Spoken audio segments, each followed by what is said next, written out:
जी नाज़रीन, हिन वक्त असीं कराची सचल गोठ में मौजूद आहियूं जेको अॼु 11हों ॾींहुं आहे लॉकडाउन जे हवाले सां समूरो कारोबार बंदि आहे। रोड रस्ता बाक़ाइदगी सां वीरान आहिनि। जेके रोज़मर्रा जी दिहाड़ी कमाईंदड़ आहिनि से मज़दूर तबिको बाक़ाइदगी सां हिन वक़्तु परेशान आहे। उन्हनि जे घर में जेको आहे हिकु वेले जी मानी खाइण जे लाइ माण्हू परेशान आहिनि, पर सिंध सरकार पारां जेके ऐलान कया विया उहे अधूरा जा अधूरा रहिजी विया। अञा ताईं सिंध सरकार पारां कंहिं बि मुतासिर घर में हिकु राशन जो ठेलो बि जेको आहे उहो न पहुतो आहे। हिन सिलसिले में कुझु असां सां गॾु रोज़मर्रा जी ज़िंदगी में जेके रेड़ी ते वीचारा मज़दूर कंदड़ आहिनि, जेके सब्ज़ी फ्रूट विकिणंदड़ कारोबार जेके कनि पिया, उन्हनि खां असीं ॻाल्हि ॿोल कयूं था त उनजो छा चवणु आहे। छा कंदा आहियो तव्हां? साईं मां फ्रूट जो कमु कंदो आहियां। त अॼु कराची में 11हों ॾींहुं आहे कोरोना वायरस जे लॉकडाउन जे हवाले सां कारोबार ते केतिरो असरु पिया आहिनि? साईं वॾो असरु पियो आहे। का शइ न आहे भाई, कॾहिं मंडियुनि जा पैसा रुकिजी विया आहिनि, एतिरो ज़ुल्म लॻो पियो आहे माना भाई कॾहिं घर जो ख़र्च बि कोन निकिरी सघे। के इमदाद कोन ॾिनी आहे, के न पुछियो आहे घर में कुझु सामान वामान आहे न, के बि न पुछियो आहे। सॼो माल असांजो ख़राबु थी वियो आहे। फ्रूट जेको बि ॾिसो सॼो माल ख़राबु थींदो वञे, सॼो माल ख़राबु थींदो वञे, सॼो ढके रखे थो माना। पुलिस अचे थी बंदि था कजे, वरी पुलिस अचे थी वरी था बंदि करे गली में था वञूं, केॾां वञूं। का शइ किथां असरु न आहे, बसि अलाह जे आसरे वेठा आहियूं साईं कराची में। तव्हांजो मतिलबु टाइमिंग बि न हूंदी, जंहिं टाइम खोलो था त पुलिस वग़ैरह अचे थी, उहा तंग करे थी? साईं पुलिस वारा अचनि था, चवंदा बसि बंदि कयो टाइम, माना सुबुह 12 बजे टाइमिंग हो बंदि करण जो, बंदि कयो हाणे 3 बजे ताईं वरी खोलींदासीं। हाणे छा खपंदो 3 बजे खां पोइ कहिड़ो कारोबार हूंदो, वरी 5 बजे वरी बंदि, केॾां वञूं। मैसेज ॾियणु चाहियो था सिंध सरकार? ऐं असां मैसेज ॾियणु चाहियूं था, बसि महिरबानी करे बसि कारोबार सभु खुलायो, बसि ख़ासि करूं ग़रीबनि जो बसि ख़्यालु कयो। जंहिंजा नंढा नंढा बच्चा वेठा आहिनि, 8-8 10 बच्चा जहिड़ा मासूम वेठा आहिनि घर में, कंहिंजी का शइ कोन्हे। मुंहिंजे पाड़े 10-15 घरनि का शइ कोन्हे, जहिड़ा वेठा आहिनि, बच्चा बुख ते वेठा आहिनि माण्हुनि जा। वो ड्राइवर है, बैठा हुआ है घर में, बेरोज़गार है, कोई सेटमेंट पैसे नहीं देते, कुछ भी नहीं है। दुनिया परेशान है, ना आटा है, ना चीनी है, ना घी है, ना डॉक्टर है, कुछ भी नहीं है। सबों को भगा रहे हैं भाई, घर में जाओ। तो हम लोग कहाँ जाएं यार, कहाँ जाएं कहाँ? ये सब आवाम क्या करेगी? लाइसेंस भी हम लोग एक्सपायर हो गया, जब गए बोलते ये जाली है। 41 साल गाड़ी चलाया और वहाँ गए बोलते ये जाली है लाइसेंस, तो हम कहाँ जाएगा भाई? हैं, कोई खुश नहीं है इस बादशाही में। अल्लाह खैर करे, बस अल्लाह अमन लावे हमारे मुल्क में। बीमारी सब अल्लाह दूर करे, हम यही दुआ मांगेंगे और किसी से हम लोग क्या बोल सकते। हैदर भाई, आप मुझे ये बताओ कि आज लॉकडाउन कराची में तकरीबन 20 दिन से ज़्यादा होने वाले हैं, तो क्या आपके हालात है, क्या कहना है आपका? मेरे हालत तो बहुत ख़राब है। मैं छोटा सा एक केबिन चलाता हूँ, ये आज 23-24 दिन से ये बंद पड़ा हुआ। घर का हालत भी बहुत ख़राब है, अभी चलना मुश्किल है, ये भी बंद करा दिया। घर का हालत बेहतर नहीं। गवर्नमेंट की तरफ से जो इमदाद राशन और पैसे कुछ भी नहीं मिला, किसी गवर्नमेंट, ना पीटीआई से मिला, ना पीपल्स पार्टी से मिला, किसी से नहीं मिला। मेरे को इम्तियाज़ नहीं मिला। तो आपका ये केबिन भी थोड़ी देर के लिए जो आप खोलते हैं वो भी बंद करवा रहे हैं? वो भी केबिन भी बंद करा, बाहर बैठा हुआ थोड़ा पान घर से बना के ले आ रहा है, ये भी नहीं बिक रहा है। चल रहा है थोड़ा बहुत 200-300 रुपया दुकानदारी होता है। तो मुकैया कराइया का मकान है, 3-4 बच्चा है, बीबी है, हमारा गुजारा नहीं हो रहा है कुछ भी। तो आप क्या मुतालबा करोगे हुकूमत सिंध से या हुकूमत का सिंध से कोई हमारा को कोई इम्तियाज़ वगैरह जो भी हो, पॉइंट वगैरह देख दो, हमारा कोई मसला मसाइल हल होगा, न तो ऐसे हम खुद परेशान है बहुत। मोहम्मद तारिक काजी, मेंबर मुशावरती काउंसिल सिंध, HRPF पाकिस्तान।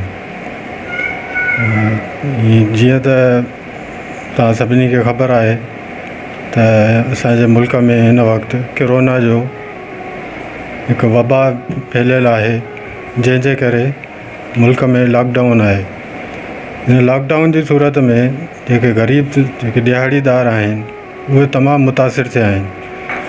अल्लाह ताला जे फज़ल करम सां असांखे बि हिकिड़ो मौक़ो मिलियो आहे त इंसानियत जी ख़िदमत कयूं। पंहिंजी मदद पाइण जे तहत असां बि माना ग़रीबनि में राशन विरायूं पिया। इहा असांजी हिकिड़ी अदा कोशिशि आहे, अल्लाह ताला क़बूल करे ऐं असांखे अञा हिमत ॾिए त जीअं वधि खां वधि इंसानियत जी ख़िदमत करे सघूं। उहे बि असांजे HRPF जो मोटो आहे, ख़िदमत इंसान हमारा ईमान। साईं, जीअं त गवर्नमेंट सिंध पारां जेके न वधीक 2 हफ़्ता जेके न वधीक जेको आहे लॉकडाउन करे चया आहिनि, इन में काफ़ी माण्हुनि जी शिकायतूं आहिनि त असांखे जेको आहे गवर्नमेंट सिंध पारां का बि जेको आहे राशन फ़राहम न थी सघियो आहे। उन जे बारे में छा चवणु आहे तव्हांजो?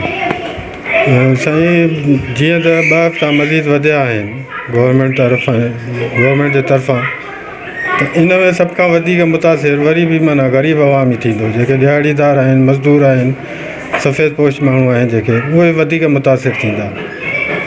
ॿिए तरफ़ गवर्नमेंट जी बि मजबूरी आहे त इंसान जी जान बचाइण जे लाइ उहे अहिड़ा क़दम खणी रही आहे।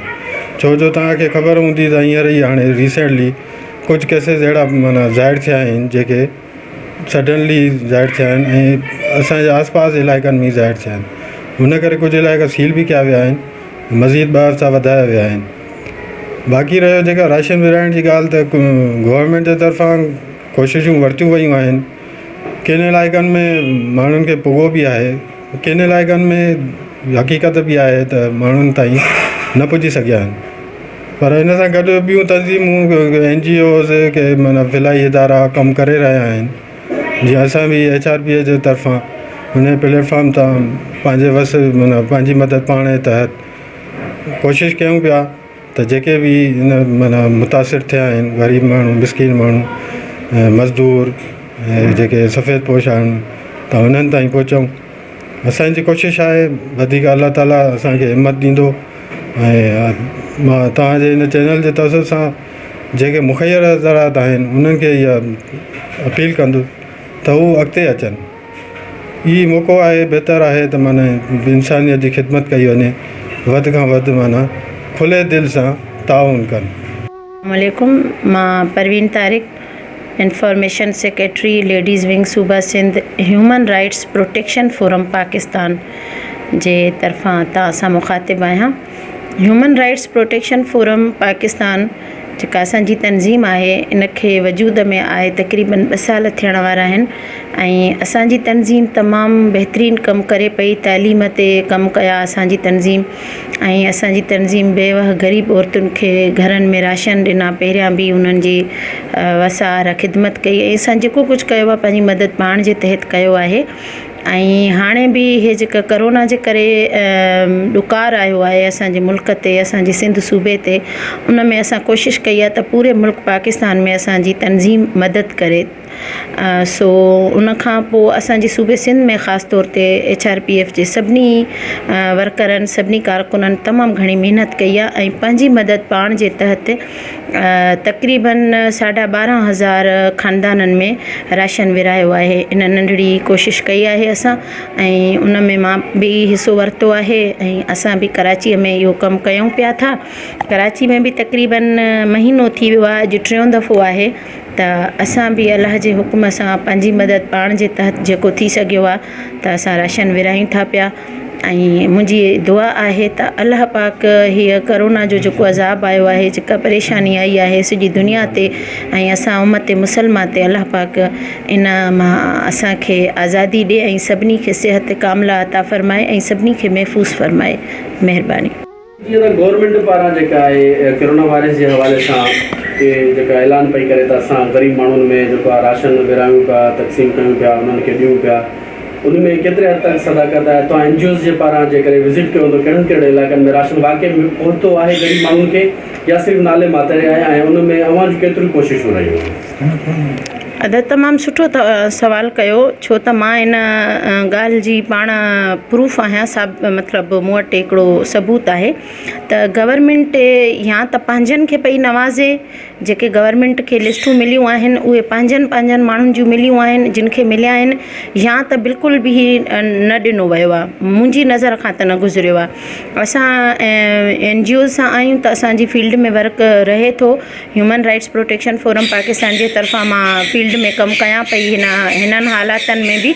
त उन में छा आहे त हाणे तव्हां ॾिसो त मां हितां जे पंहिंजे मूंखे ख़बर पई त असांजे इलाइक़े जो गुलशन जो ईस्ट जो EC आहे पंवर साहबु। मां अलाए कीअं उन पंवर साहब जो कॉन्टेक्ट नंबर हथु करे मां उन ताईं पहुतमि। मां उनखे हिकिड़ी लिस्ट ॾिनी, मां चयो अदा हीअ लिस्ट आहे, मां उनखे तारुफ़ करायो, पंहिंजो कार्ड ॾिनो, मुंहिंजी NGO रजिस्टर्ड आहे, ठीकु आहे, ऐं मां उन्हनि खे पंहिंजो कार्ड ॾेखारियो ऐं मां उन्हनि खे हिकिड़ी लिस्ट ठाहे ॾिनी। त मां चयो अदा हे लिस्ट मां तव्हांखे उन्हनि सफ़ेद पोश माण्हुनि जी ॾियांव थी जेके ॿियनि जे आॾो हथु नथा टंगे सघनि, ॿियनि खां घुरी नथा सघनि, बुख ते बवेला वेही वेंदा पर कंहिंखां घुरी कोन खाईंदा। मुंहिंजा भाउ, त तव्हां एसी आहियो, तव्हांखे ख़बर कोन्हे त कहिड़े इलाइक़े में कहिड़ा अहिड़ा सफ़ेद पोश आहिनि जिन खे हिन वक़्तु तव्हांजी ऐं गवर्नमेंट जी माली मदद जी ज़रूरत आहे।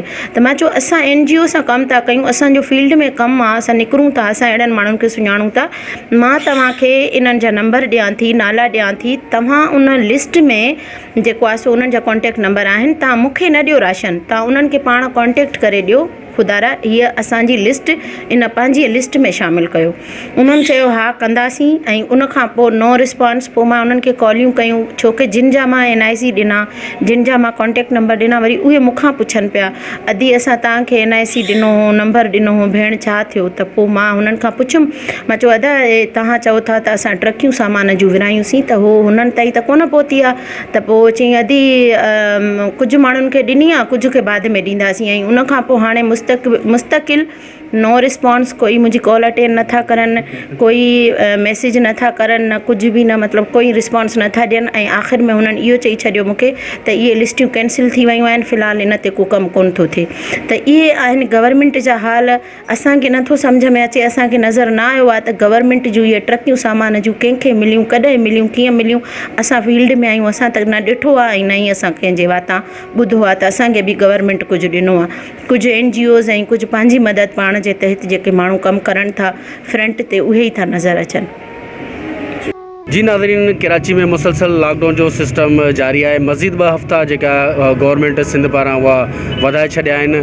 हिन वक़्तु कराची जे आवाम जी इहा हालत आहे त हू हिकु वेलो खाइण जे लाइ परेशान आहे। हुकूमत सिंध वफ़ाक़ पारां जेके बि ऐलान कया विया हुआ उहे समूरा अधूरा जा अधूरा रहिजी विया आहिनि, ऐं उन्हनि ऐलाननि खे बजाए वफ़ाक़ ऐं हुकूमत सिंध जे पूरा करण जे हितां जे समाजी वर्कर ऐं काफ़ी NGOs जेके आहिनि उहे पंहिंजे मदद पाण सां राशन विराए करे ग़रीब आवाम जो हिकु वेले जो पेट जेका उहा पालण में मसरूफ़ आहे। बाक़ी हुकूमत सिंध ऐं वफ़ाक़ पारां जेके बि पंहिंजा ऐलान कया विया उहो तव्हां असांजी स्क्रीन तां ॿुधो हुए। कैमरामैन टीम सां गॾु बाग़ी सागर पवार, सोच TV कराची।